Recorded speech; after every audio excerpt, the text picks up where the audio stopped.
Welcome to my science brain activity on Newton's third law. What is Newton's third law?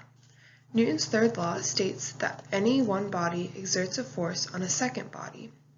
The second body simultaneously exerts a force equal in magnitude and opposite in direction.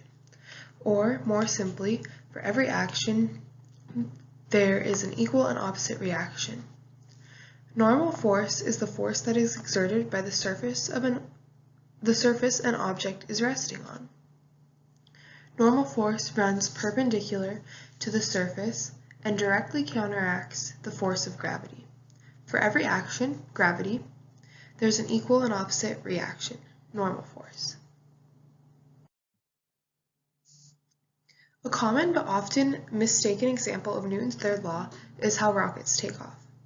A common misconception is that during takeoff, the fuel and exhaust pushes down on the ground and propels it forward. In reality, takeoff is caused by exhaust and fuel leaving the rocket.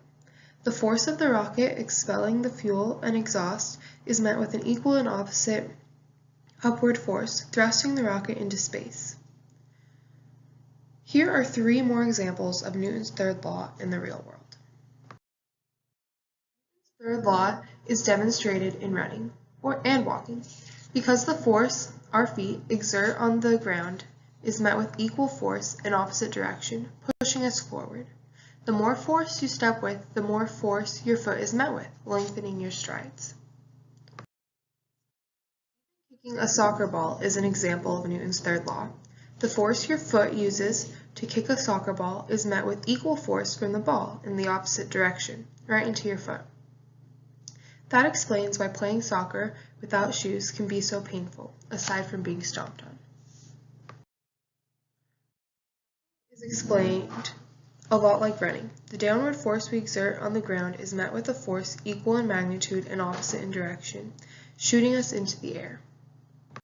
Lastly, have you ever wondered why it hurts both participants of a high five and not just the person receiving a high five? After watching this video, you may be able to guess. If you guessed Newton's third law, you're right. The hand that initiates the high five applies a force to the second hand. The second hand then expends a force equal and opposite to the initiating hand, causing the same force to be applied to both hands.